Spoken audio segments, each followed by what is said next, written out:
Good morning, everyone from Asia, and good evening, good afternoon, good morning to those of you in different time zones.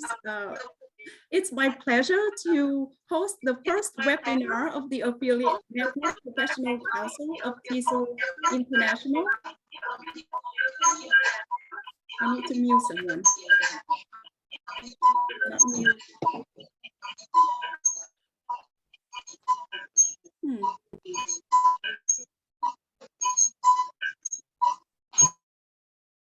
Okay, sorry about that. I just want to be sure that everyone can hear me. So this is the first webinar of 2022 from the Affiliate Network Professional Council. My name is Lin Fung. I'm the incoming chair of the council. I have been serving on the council for 2 years, and it has been my pleasure to work with a lot of affiliate leaders and colleagues from all over the world. To be here with me is Jim Bubble. He's going to talk a little bit about the council and welcome you as well. Hello, everyone. It's great to see so many of you here for our first webinar of the new year. The ANPC, the Affiliate Network and Professional Council, has been working hard over the last few years to try to bring information that will help affiliates, of course, connect and collaborate with each other, but also with TESOL itself. And you know already about the webinars if you are here, but that's not all that we do. We will also have a presence, of course, at the convention in about a month's time. Look for our symposiums and our communication and leadership events, as well as all of our other activities that we'll be doing at the convention. And of course, we have Jermaine with us as well, who is the head of our newsletter. We put one out not that long ago. I understand that we're going to be doing a call in the very near future for our next issue. So that's a way to stay connected globally with everyone that's a part of the ANPC. So thank you for coming out tonight. And I know this is going to be something really special. Thank you, Jim. So just to share with you a little bit, if you see ANPC, I already said that it stands for Affiliate Network Professional Council. Our mission is to support affiliates of TESOL International from all over the world so that we can have a robust network and you can network with each other and make connections and collaborate. Apart from the webinars that we do regularly, we have the activities from the convention, and we have the newsletter, as well as we have support from council members. So for today, without further ado, I would like to introduce the speakers of today's session. And I'm going to share my screen here. You already see them on the screen, but here we have Dr. Motikala Subhadewan from Nepal English Language Teachers Association, Don Lukovic from Japan Association for Language Teaching, Dr. Kenny Namnyan from Thailand TESOL, Dr. Fauzia Shamm from the Society of Pakistan English Language Teachers, Dr. Mabel Chan from Hong Kong Association for Applied Linguistics. So I would like to welcome them, and I would like to give them a chance to introduce themselves. And each speaker here will give a presentation for about 6 minutes, and after that, you will have a chance to ask questions. And by the way, the topic for our webinar today is about innovation across Asia and Asian and Oceania affiliates of TESOL International. So I would like to introduce Dr. Fauzia Shamm to introduce herself and start her presentation. And thank you so much, Lynn. Can I share my screen? Sure. Okay, so I'll begin with sharing my screen. And if you just give me a sec. Here we are. Okay, if you can all see my screen. I'm Fauzia Shamm from SPELT Pakistan, Society of Pakistan English Language Teachers. This presentation is, I've got Mohsin Tijani, he's the president of Pakistan, the SPELT, and the innovation that I'm going to present today is actually his brainchild. And I'm very, it's a great opportunity. Thank you so much, AAPNC, for giving us this opportunity to share and to present and to network with each other. I'll just begin because I've got 5 minutes. So I'll take you to what is this innovation that we are thinking about. And this is but before I say that, I would say that as other organizations, SPELT has been very active during COVID time. And we've learned a lot of things. I mean, there have been challenges, but there have also been lots of support from colleagues. There have been affordances in terms of technology. And I think we are going to continue using those in our new programs because we don't want to lose the benefits that we've got, or we say the side benefits of COVID as we came along with this new shift to technology, which has actually helped us, like, in today's seminar, breaking all the geographical boundaries and the other boundaries and actually networking with each other. So moving on, I would like to just go to my next slide. We all know that, and I'm not going to sort of spend time on this. Research tells us 2 things mainly, amongst many others, but in relation to professional development, the power of networking. And for the last several years, we've been hearing about communities of practice, professional learning communities, and how teachers can collaboratively learn with and from each other. And then there's this concept of teacher agency, because earlier on, I think we were all, generally the trend was that the teachers were waiting for either the government or somebody else to do something for them, the refresher courses, and if they didn't come their way, they were actually quite frustrated and angry and didn't know what to do. But now with this range of opportunities available, a teacher agency has come to the forefront. You don't need anybody else. You just need your own agency for your continuous professional development and for lifelong learning. And these 2 concepts are extremely helpful now in developing and rethinking teacher education and teacher development, particularly from the perspective of SPELT and other teacher organizations, I'm sure.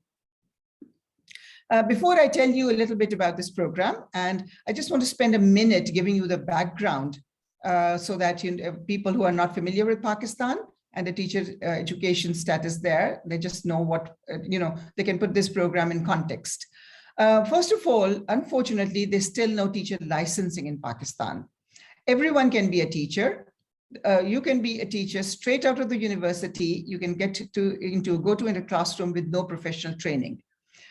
Therefore, learning happens through trial and error. There is no systematic professional development program. And new teachers usually have limited time or resources to enroll in a formal teacher education program because they want to earn, they want to get into the labor force. Often young women are getting married and having kids and so on, so they really don't have time to enroll in formal teacher education programs, which in any case is not required because there's no teacher licensing. And there, as I said earlier, there are only a few opportunities provided by elite private schools because they've got in-house training facilities. But generally speaking, I mean, this is like 0.001% of the schools. So generally speaking, these teachers have no training and no opportunities for training, and they go straight into a classroom. And therefore, we thought about SPELT coming in and seeing how this gap can be filled in and how we can help these teachers through starting, and this is, as I said, this program hasn't started, it hasn't been implemented as yet, it's in the planning phase, the English language teacher induction program. The target audience are what we call new school teachers, particularly of SPELT schools or schools that are SPELT's institutional members. So we also want to give it out as a member benefit to the schools that are SPELT members. We hope that the program duration is going to be something like 40 hours over a period of 1 academic year. The program structure is that we will have an initial meet and greet meeting, hopefully in person, because that's the kind of thing you need to get to know each other, plus 8 hours of free orientation to major concepts in the profession.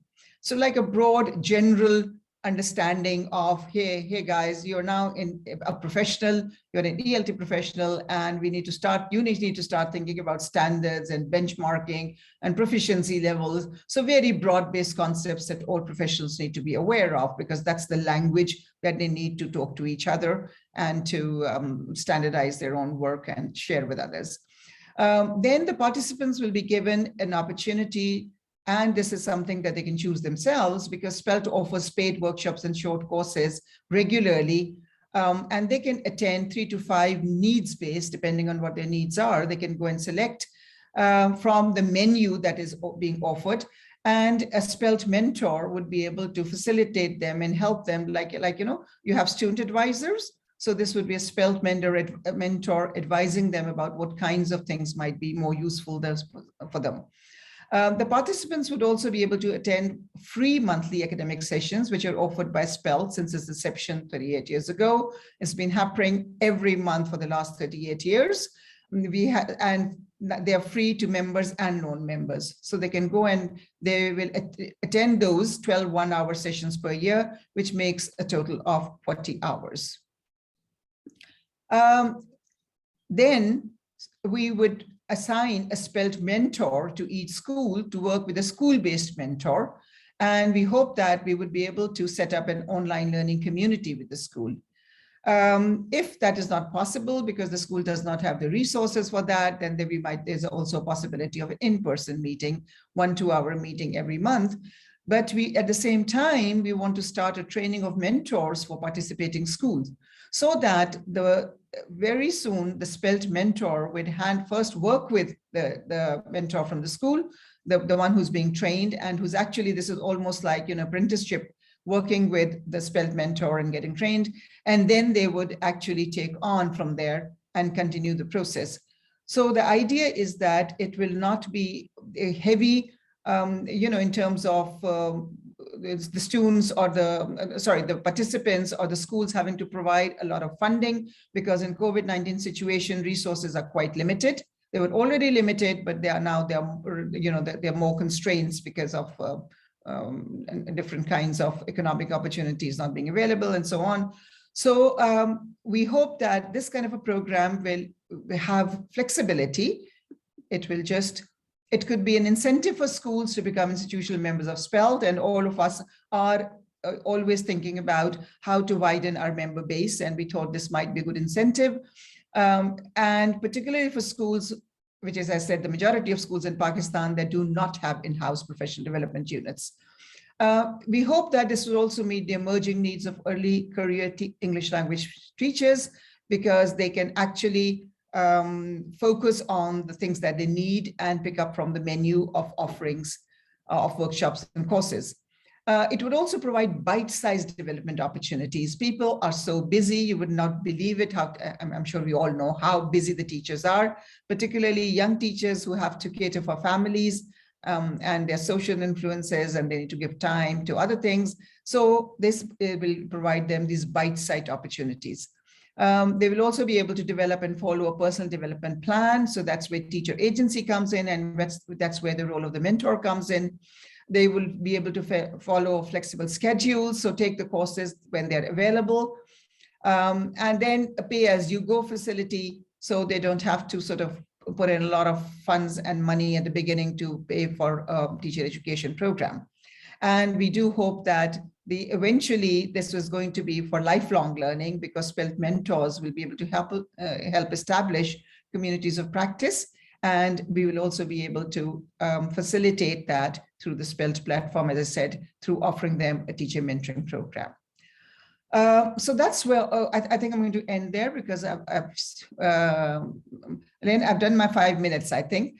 But if there are any questions later on, I'd be very happy to address them. Thank you very much. Thank you very much, Dr. Fauzia Shamm. And everyone, if you have questions as they come up to you, you can type them in the chat, and at the end, we will ask the questions to all of the presenter. So next, it's my pleasure to introduce Dr. Kenny Namnien from Thailand. Good morning, everyone. Yeah, over to you. Good morning, everyone from Thailand and all over the world. So I'm Kenny. I'm the president of Thailand TESOL. And today I'd like to walk you through our work throughout the year. And I can share with you what we have done so far, and then you can share with us what you have done in your communities as well. So first of all, we just recently had our first international virtual conference this year. Okay, just finished, and the topic was the ELT in the digital era and beyond: innovation, engagement, and resilience. So you can see that Thailand TESOL now is moving toward the digital literacy, okay, in TESOL community, so that it is something in a current situation. And we have the opening by our Prime Minister of Education, okay, who is our keynote speaker. Yeah, and we also had the pre and post conferences given by the Christine Kuhn, who is the one of our plenary speakers. And throughout the year, we have set up the webinars for teachers. These are free webinars. Okay, so these webinars are based on our survey, okay, for the teachers in Thailand, about more than 1,000 teachers. And we have gathered their responses, and we set up the webinars regarding, particularly regarding the extensive reading. And we also have Thai sessions as well for those who are interested in using technology, for example, like TikTok, and the patent application for ELT educational invention. So you can see that throughout the year, we have focused more on the educational technology and innovation in ELT. We also do have the our Thai TESOL journal, which is indexed in ERIC, and we have the conference proceedings as well as the newsletter. So these are the platforms that we could share our academic work or research work in the field, okay? And we have the 9 regional affiliates throughout Thailand. So basically, each region have set up their own webinar as well. And these are also free. And basically, these webinars would cater for the specific needs of the teachers in that region, so that they can serve our affiliates, can serve the needs of the local teachers better. And we do have the collaboration with our international partners or long-term partners like British Council and Regional English Language Office from US Embassy. So you can see that we have consistent teacher training throughout the year. And this is still going on from British Council teacher training, English language development course, and also RELO grantees. Okay. And this is actually, correspond with what Dr. Fauzia has said, that creating community practice is really important. Networking is really, really important. Okay. And I'm going to end my session very, very soon. And for next year, we have a theme, okay, for those who are interested in coming to Thailand TESOL. We are still in between of thinking whether it's going to be on-site or online or hybrid, okay? So the theme for next year is ELT for the future, navigating the possibilities. So that I think this kind of theme would help us to think or rethink about what our current situations and how we can accommodate our future. Okay, so for those of you who interested in coming, maybe giving a talk, so please, all of you are more than welcome. I must say that on our past conference online was highly successful because everyone seems to enjoy it. And but again, I mean, a lot of people would like to come for on-site. I understand that because Thailand is kind of the tourist destination as well. But due to the current situation, we cannot do that. But anyway, I think for online, I think it's the new opportunities and possibilities for all of us to start thinking about this kind of new venue. All right. Yeah, and that is some from me from Thailand TESOL. And I think what it means for me, innovation is about the way that we start thinking about how we could accommodate different needs for different teachers in different types of platforms. Because without the geographical boundaries that we could not travel So I think digital, technology might be another possible solution so that we could help create or actually outreach to other communities, okay, other teachers who could not afford to go around the world. Okay, this is something that we might start thinking about this, and I'm glad to be invited by Lynn and Jim for organizing this as well, that it helped us to start establishing closer relationship with TESOL communities around the world. Thank you very much. Thank you so much, Dr. Kenny Nam Nguyen. And I am particularly interested in hearing about these possibilities and your guesses or your thinking on the future possibilities. So you touched upon digital, going digital and all these different platforms. So it will be a really interesting discussion later on as well. So thank you very much for your presentation. I would like to welcome Dr. Mabel Chan from the Hong Kong Association for Applied Linguistics to introduce herself and start her presentation. Okay, thank you. Hello, good morning, good evening, welcome, and welcome to our presentations. So I'm Dr. Mabel Chan from Hong Kong.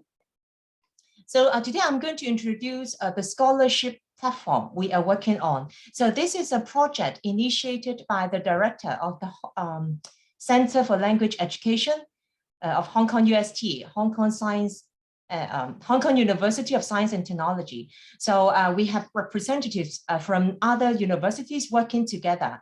So today I'm going to tell you what this platform is about, some principles we have in mind, what categories of submissions we welcome, and then I'm also going to show you some examples and how we rate the submissions. All right, so, so this is a scholarship platform for teaching and learning in a virtual age. So why? How is it important? So we want to provide a space where practitioners can both showcase and share their scholarly informed work in language education.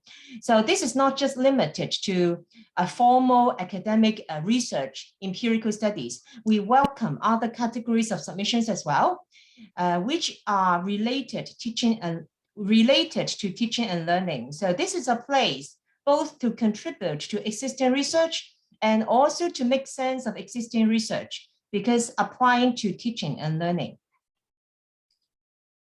So these are our guiding principles by language practitioners in the context of higher education, for language practitioners in any context. And we are rigorous in quality because we have transparent criteria to review the different submissions. So I'm going to show you. Linguistically inclusive, so we don't just welcome submissions in English, it can also be in Chinese, Spanish, etc. And dialogic, in order to foster development of both practitioners and also the wider field of language education. So we are now discussing and working on the design of the platform, the website, and think about different functions to make it in line with these principles. So these are the different categories of submissions we welcome. So the first one, this is what you should be familiar with, the papers, articles, like the papers in journals. We also welcome reviews of scholarly research or other reviews. So if you want to review teaching resources, or if you have attended a conference you want to recommend, or if you have any comments about the conferences, you can also submit to this category. We also have critical reflections and projections, scholarly script, stories, takeaways, and plot and play.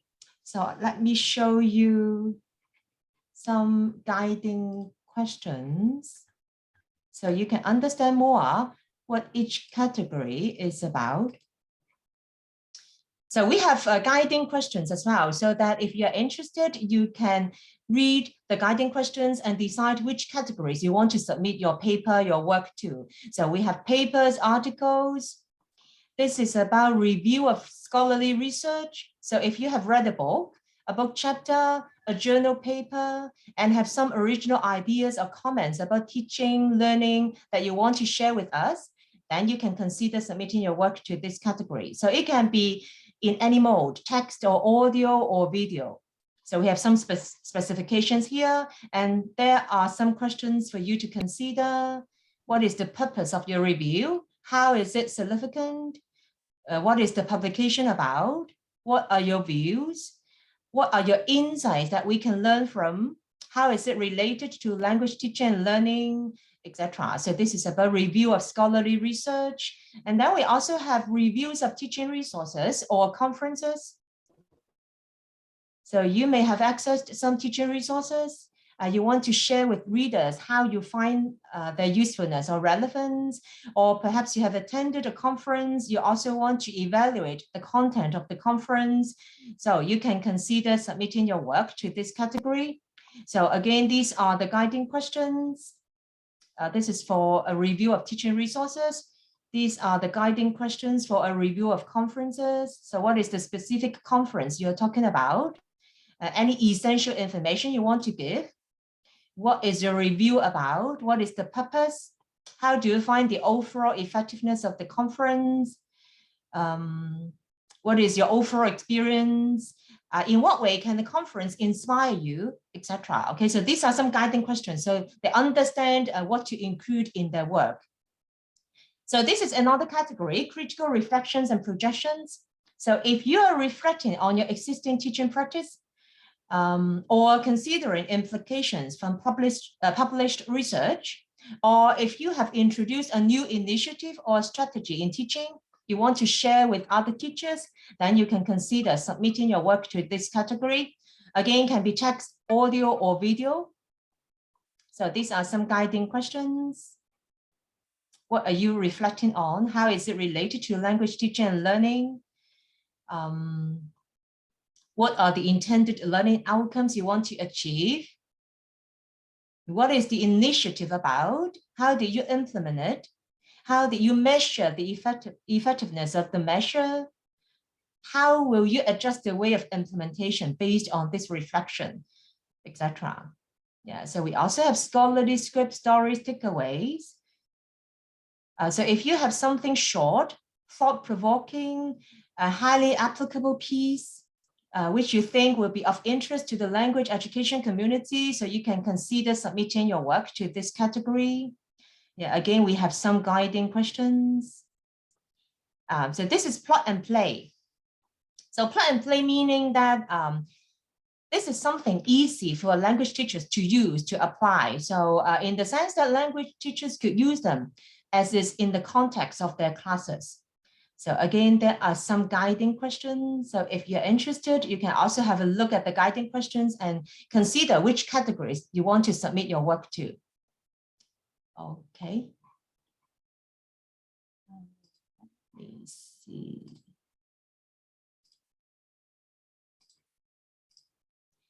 Okay.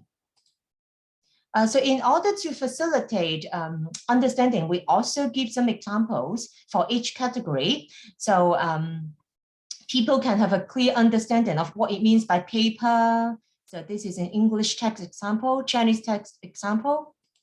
What does it mean by review of scholarly research? So we also provide examples for them to have a look.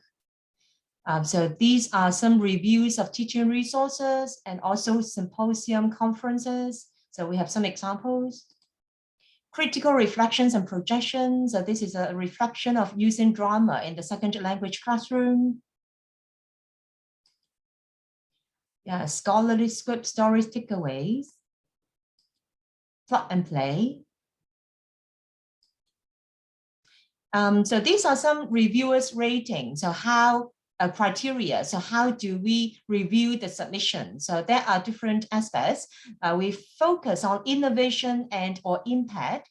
So whether the work provides new knowledge or insights and or understanding of language education. Does it hold potential for considerable impact in the language education community? So rating and also our comments. So second one is about scholarship of teaching and learning. Is it related to teaching and learning? Is the work embedded and or clearly compatible with language education research and or theory? So this is what it means by scholarship. presentation. So it's about language use and also the conventions to follow, citation, references, etc.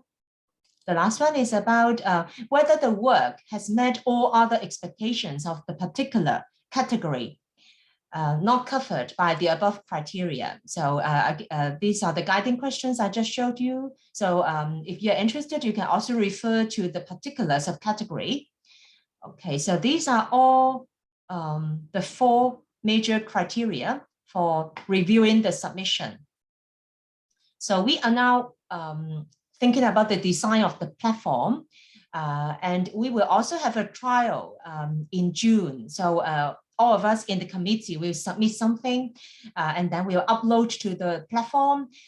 So people can have a look. There are some examples for each category already. So when the platform is officially launched next year, then people should understand better what they are expected, and then how they can make use of the platform to facilitate interaction, collaboration, etc.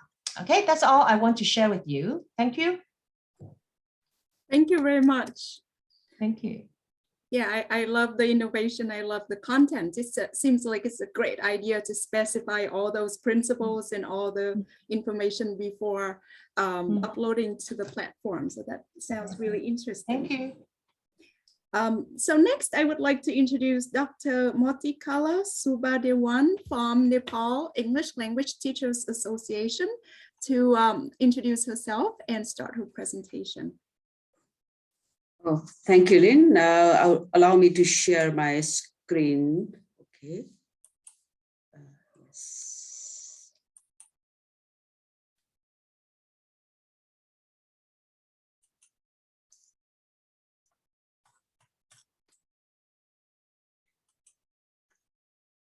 Distinguished speakers and esteemed participants from various countries.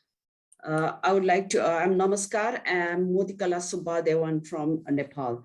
First, I would like to express my sincere gratitude to TESOL and Lynn and Jim for inviting me as a speaker to share our context in the TESOL Affiliates Webinar 2022.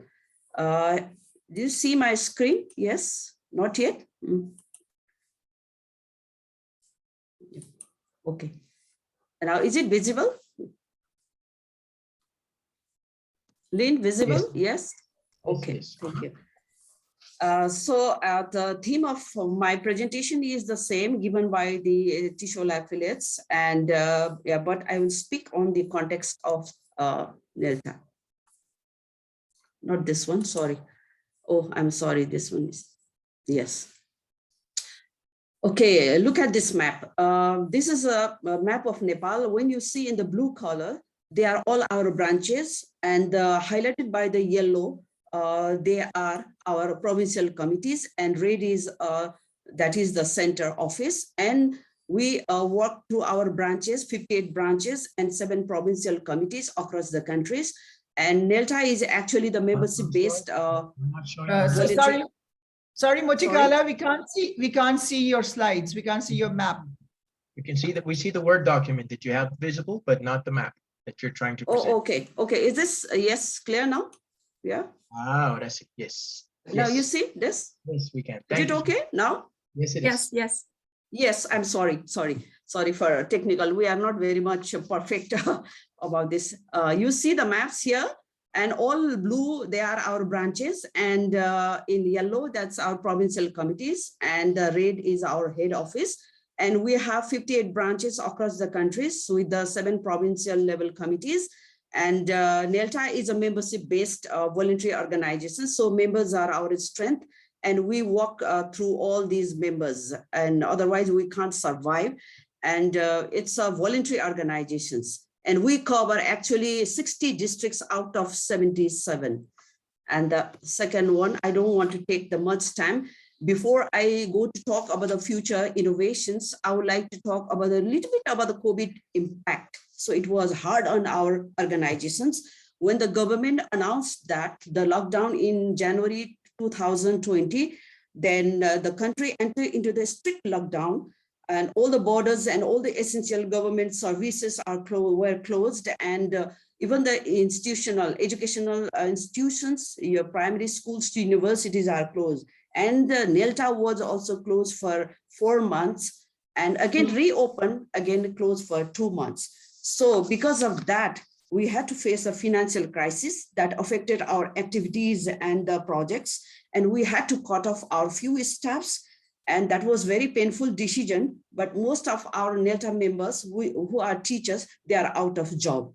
And also the impact we had seen also in the health problem. Many of our members were suffered from the pandemic, and the 9 hardcore members, they were in the severe condition, and only one survived, 8 lost their lives. So it was a kind of a shocking news for us. Still, we couldn't get over with this. And there was a questions about the impact of the sustainability of our organizations that was at the risk. And because at that time we were having kinds of projects going on, all the projects like English Access Micro Scholarship Program supported by the RELO, the US Embassy, that was also stopped. Actually, we were running at the time in the 5 districts, and they were the final year, in the closing year. And we were in the dilemma what to do, what not to do, because all the teachers, we have to pay them, and the staffs to pay, because NELTA runs on the project based and the membership fee based. So then suddenly we were the 4 months, it was a kind of situations. And then after government and even the provider, the RELO office asked us to run the classes, okay, online. And paradigm shifted. But look at this, after shifting that kinds of paradigm, physical to virtual, but challenges we still face in the new normal. So what are the challenges in our organizations? They are the lack of skilled human resources, because in physical class to the virtual class, when it was shifted, all the teachers have to conduct their teaching and learning in virtually. So we lack these kinds of human resources who must have the knowledge and the skill to use online devices, materials, and get the materials and informations, and use the online apps, and also to conduct the workshops and webinar and classes efficiently virtually. So it was a kind of a challenge still in new normal. And we have the limited access because of the load settings all the time in the country, and the power cuts, poor internet connections and devices that restricted our access in online kinds of teaching and learning. So even the government, they declared the policy about the education policy about 2020 to 2021, instructed us to go to the blended kinds of education, alternative education. So it was a kind of a challenge for all the teachers of Nepal, members of NELTA. So in the new normal, when we talk about the another kinds of challenge, that is the time constraint. And when we see ourselves, we have become busier than ever. Workload has been increased in these kinds of alternative kinds of educations, and working from the home is tiring, and doing the homework and submitting all those assessment and kinds of evaluation doing. So checking the copies, all those were really taking time, and the timing and implementation capacity are really missed. And still we have these kinds of challenges. So what to do? What could be our future expected outcomes? So to prepare the skilled human resources, we know how to use those online devices or kinds of apps to use, but still we are not perfect, or we are not an expert. So our expected outcomes for the future will be, we have to prepare the skilled human resources in new normal, who must be capable and also qualified to teach and learn the virtual and alternative mode, and can efficiently use digital devices in the blended educations. That's our first priority.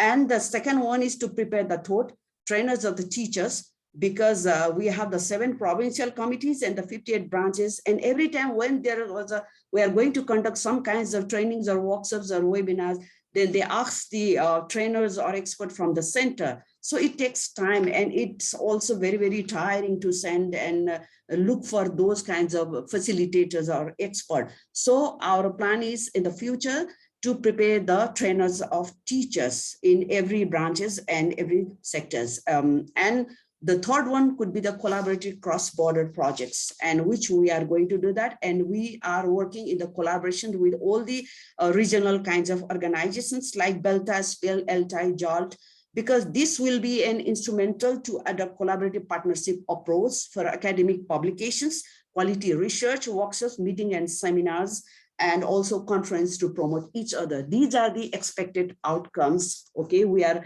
thinking about that for the future innovations and what could be our strategy to reach there. So first, to train our members, okay, to develop the skilled human resources. Actually, we are doing that from the past also, but this time we realize this is not sufficient because we need a specific kinds of trainings, ICT trainings to use digital devices and everything to compete with the international or national kinds of market or scenario. We have to cope with these kinds of situations. We need really kinds of skilled human resources. So in our plan in the coming future, so we are going to conduct those kinds of trainings, specific trainings and workshops and webinars and conferences for our members. So make them to the skill, prepare them as a skilled one. And NELTA has been running so many webinars with the British Council, a collaboration with the British Council for the school teachers from primary to secondary, and also for the teachers trainers. And it's been going on from a year. And also we are conducting the kinds of webinar series of webinars for the editors of NELTA, because we found in the past years, those editors who have been working, they didn't get any kinds of trainings and workshops or kinds of, participate in any kinds of webinars and conference to take the training of the editors, how to publish, how to write an article, how to submit, all those kinds of trainings we are running with the support of the RELO, the US Embassy. And also we are starting from today, all the provinces, the academic writing kinds of training supported by the US Embassy. That's, we got the specialist from the US. And also there are so many other programs are going on. Every year we send our members to the conference to participate in some kinds of trainings, but they are not sufficient. So we are trying to maintain ourselves here, that kinds of trainings. And also the second one is we are going to prepare this, conduct the trainers of teachers training. That's in a huge way. And we already started collaborating with the different universities of cross-border and also with the education ministers, Department of Education, and with the RELO and the British Council, also with the CDC, the Curriculum Development Center, so that we could prepare that kinds of trainers who could compete at the national and international levels. So it will save our times also to send to different provinces and branches our trainers from the centers. And also it will help to minimize our expenses, because all the voluntarily we are doing the job and we don't have any kinds of income source. So we are going to sustain through all those kinds of activities and research and the projects. And the third one, the last, my point is our strategy could be the collaboration with the affiliates from ASEAN and Oceania. And when we already initiated 2-3 research projects with different countries and different universities. And I would like to reiterate here that we are already started with the Sunway University 2 research projects.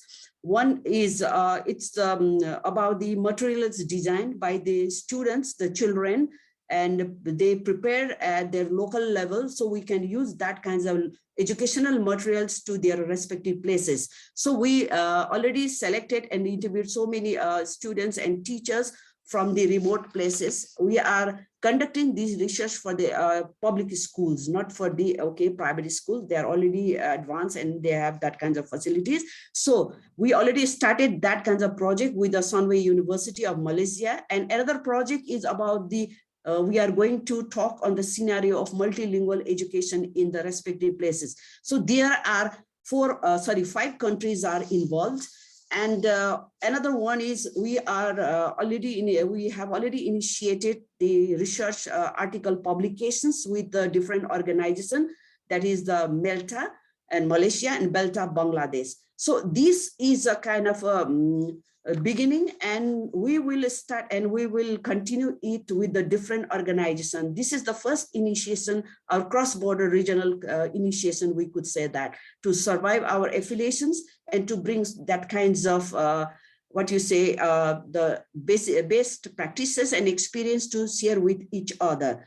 That's why when we talk about these types of innovative projects and practices, beyond the border, will support each other to build our confidence and also empower in our learning. In the new normal, it will be indispensable for the low income countries to receive a place, okay, from the high income countries to share their materials, best practices, human and financial resources to produce the concrete results. And every year we send our members to collaborate, and we get the sponsor from the RELO, US Embassy, British Council.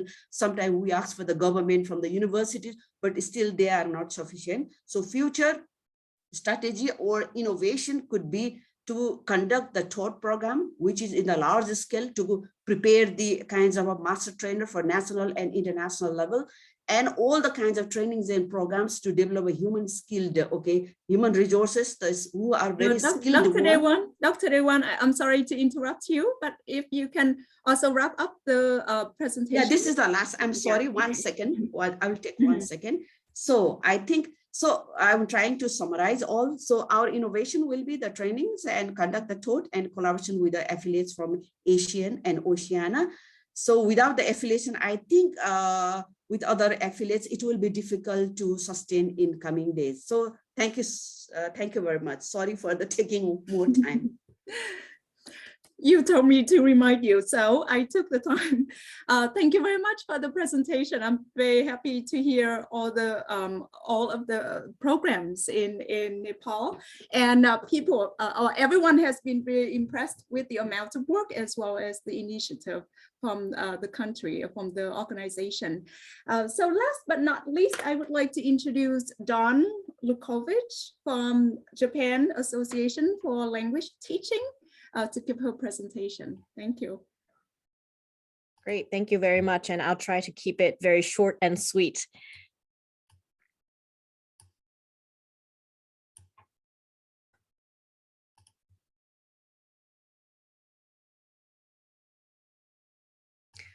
Okay, so I hope that you have heard of the Japan Association for Language Teaching. I'm very happy to be representing JALT today as its president. If you're not familiar with the organization, the mission of the organization is as follows. We promote excellence in language learning, teaching, and research by providing opportunities for those involved in language education to meet, share, and collaborate. And really, I want to emphasize those last 3 words because I think they are so important, and they have been especially really important during the pandemic. I think we have all felt that very keenly.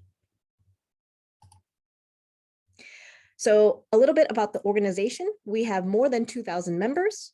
Every year we have an international conference. It's usually in October or November. This year will be in November.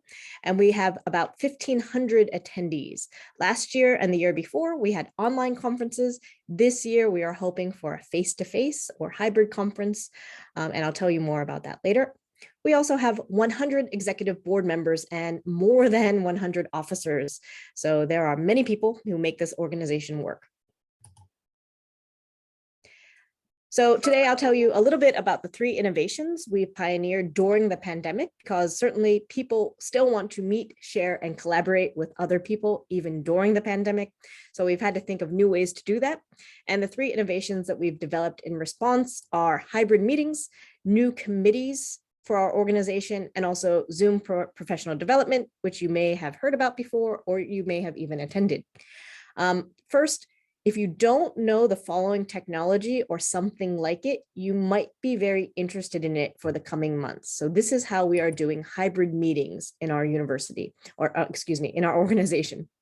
This is called the Meeting Owl Pro from Owl Labs, OWL. We are not paid by Owl Labs in any way, but we are just simply using this technology right now because it enables people to meet all together in one physical room without every person using a laptop or internet. So that's really important. If you have a low bandwidth situation, you can just have one owl and it can see and hear everyone in the room. So last year we were able to have a pilot hybrid meeting this way. It was very small scale, just a few people in person and everyone else was on Zoom. A few weeks ago, we had a little bit larger scale meeting. It was our first hybrid executive meeting. We had 20 people in the room and then everyone else was on Zoom.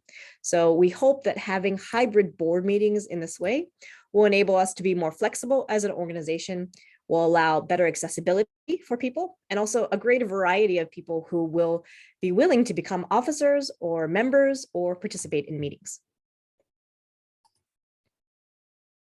The second organizational initiative that we have developed is the committees. We've really had a look at the kinds of committees that we have in the organization. And last year, I launched a mentoring and orientation committee, and that deals with looking at how do members and leaders navigate the organization, what kind of mentoring or coaching do they need.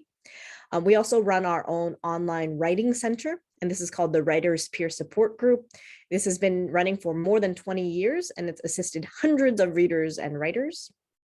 And last year, we also launched a graduate student subcommittee, but this year it has expanded to become the Student Peer Interaction Network, and that deals with students of any level or any age. And last month, we also launched a new committee solely devoted to assisting officers, basically helping them get oriented, find information and support and the network that they need. I think that in previous times, maybe officers could get that support informally or unofficially when we are face-to-face, just having a coffee together or having lunch or dinner together, but now we don't have that. So we needed to formalize a way that officers could get support. And then this month, we are beginning our first ever leadership development program, and I hope to talk to you more about that later this year. Again, so we're just developing that now, but these types of programs didn't exist before the pandemic when things were done maybe a little bit more unofficially or informally offline, but now is really the perfect time to formalize them and make them official and accessible to anyone in the organization. The third innovation that we've pioneered is called the ZPD, or Zoom for Professional Development. I launched the ZPD when I became president in January 2021. So each month features a guest host who is in charge of introducing themselves and the work that they do in the organization. We started with the boards of directors. I was the first host. We've also invited committee chairs, conference chairs, special interest group coordinators to host. At our first event, we had over 40 participants. We had 14 different breakout rooms, and we also signed up 6 new members. So each month we continue to sign up new members. So it's been effective for membership recruitment, even though we haven't been able to meet face-to-face. Here's an example of the breakout room topics, which I originally proposed for the ZPD, but it changes every month and it depends on what attendees suggest. So if you haven't attended, we have 2 rounds of breakout rooms and it's much more informal and interactive. This was one of our earliest advertisements, and we had over 70 attendees. So this was exactly 1 year ago in February 2021. This is an example of our July event. This was specifically for teaching young learners, and we had over 60 attendees. We've been running it every month since January 2021, and this year we are going to be trying something a little bit different. We'll also be inviting outside guests to host discussions. So if you or your affiliate are interested in being a guest host, please contact me. So because many of us are still physically, socially, and professionally isolated at the moment, we should continue to think about what does an online or hybrid community look like, both internationally and within Asia and Oceania. So I'd really like to hear your thoughts on what this could look like today. I told you about the 3 new ways that we have developed for our leaders and members to engage. So that said, I would like to invite you to attend the next ZPD. So that will be next Monday, February 28th. That's 8 p.m. Japan Standard Time. Please feel free to invite your members. It's open to anyone, members of JALT, non-members of JALT, inside Japan, outside of Japan. I hope that you can find a collaborator here, you can network, and you can meet and learn from each other. And I would also like to warmly invite you to JALT's International Conference during the weekend of November 11th to 14th. It will be held in Fukuoka City in the southern part of Japan. And Japan's borders are slowly reopening, so I hope that we can see you face to face. Please come and enjoy the pleasant November weather and lots of professional development opportunities. Questions, comments, suggestions, please email me directly. Thank you very much. Thank you so much, Dawn. That is sweet for sure. The picture of the kids. I guess the topic is teaching young learners. Is really sweet and colorful. Thank you so much. So I would like to welcome the audience to ask questions to our panelists here. I have quite a few questions, actually. We only have about 5 minutes left, but we would like to spend some time on answering questions here.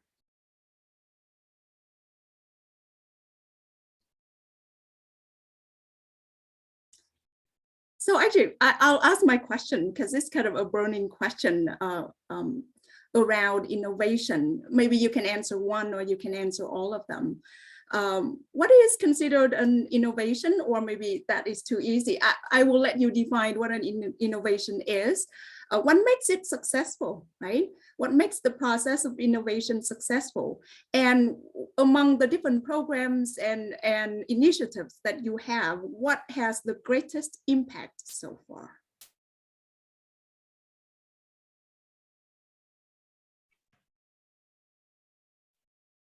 I see. Can I address this? Yes, Dr. Fauzia. Yeah, what I feel is, I mean, innovation depends on basically what we think is that anything new which contributes to either it's a new strategy, a new practice. And however, I think the more important thing for me is the second part of your question, which is what makes it successful. In my experience and observation, we're working with SPELT and of course in different other places. Any innovation that has been developed with the sensitivity of keeping the context in mind, the reality of the context in mind. The context includes infrastructures, the context includes the human resources available, the context includes the possibilities, the potential and so on. And unless that is done, usually an innovation does not work very well. And secondly, I think an innovation needs to be planned very well. It needs to be all the better if it is a shared plan in terms of having ownership, not just by the innovators, but also by the people for whom the innovation is being planned. Thank you. Yeah, thank you. Okay, let me share. I think the great innovation starts from the great teamwork. You need to have a good teamwork so that you guys can share ideas together and you guys can synergize thoughts. And that will help the organization to move forward. Thank you. Yeah, thank you. Can I share? Mm-hmm. I think when we talk of the innovations about the affiliations work, then it has to be localized first, and based on the need analysis also, what could be the need of your organizations? Because we cannot compare with other organizations because we see our members, okay, need. And then after we have to prepare or maybe the programs like that. Otherwise, when we are going to do certain kinds of innovative works or projects or programs, it will not work. It should be suitable to your local context. Thank you. Yeah, thank you.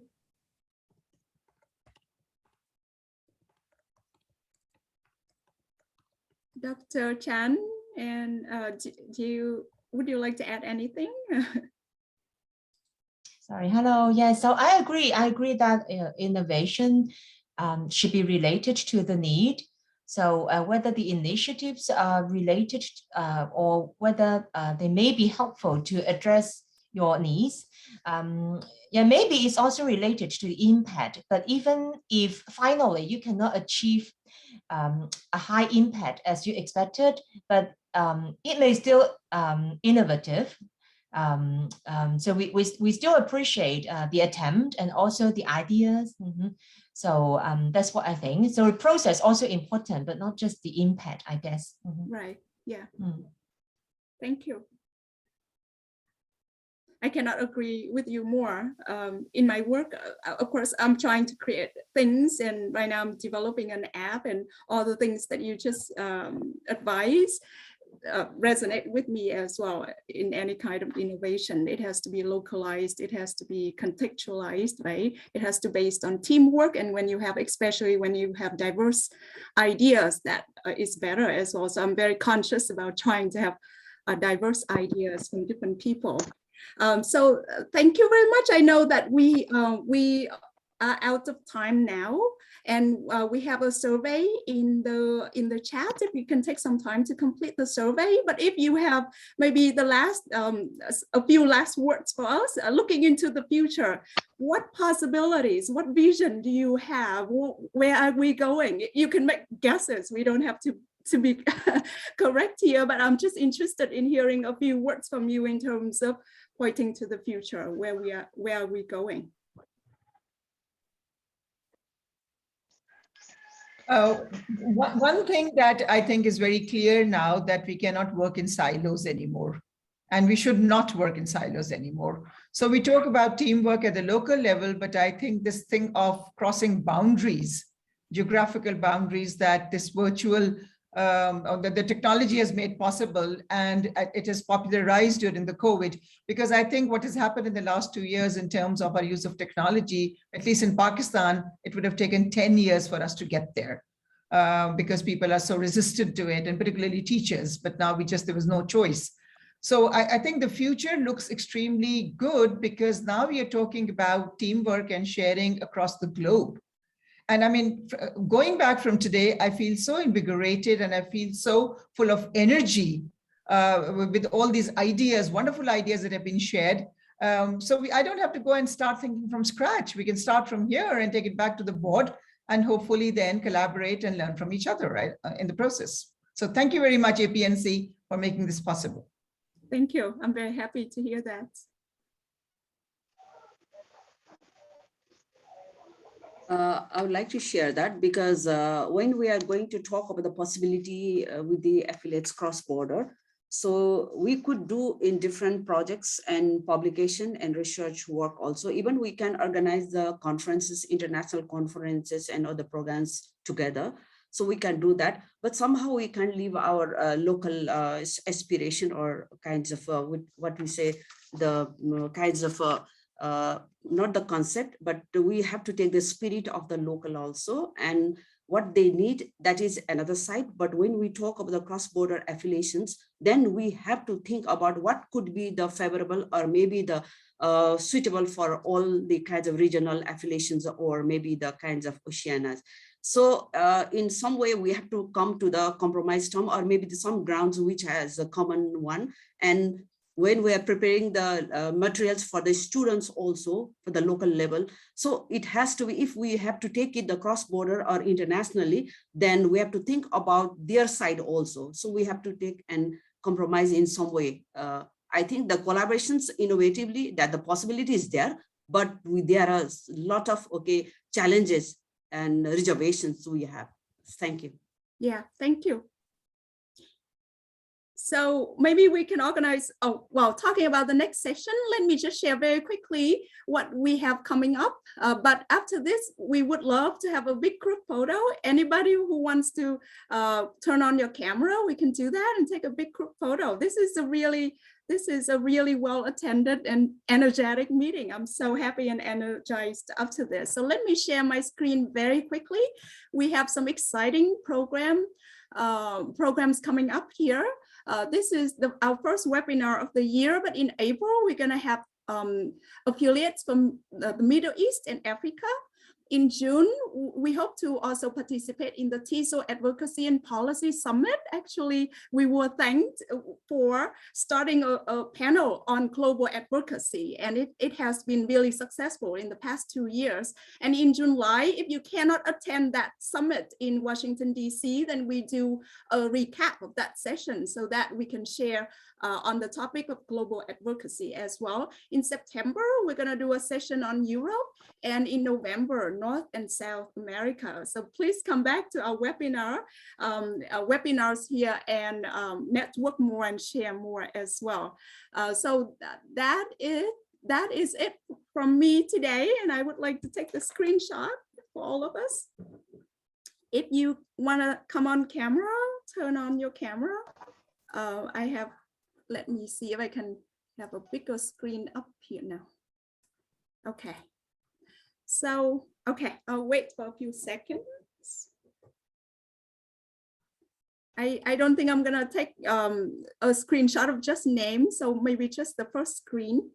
Okay, 1, 2, 3, smile. Okay, I may not have a very high resolution image, but I think it should do. Okay, just give me a second so I can post it somewhere so I don't lose it.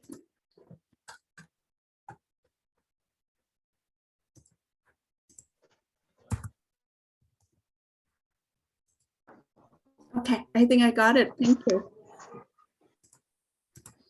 So thank you very much again to all of our speakers. Thank you to all of the attendees. We're gonna share the recording through our My TESOL in a few days after the video is processed. So thank you, have a good day and have a good night.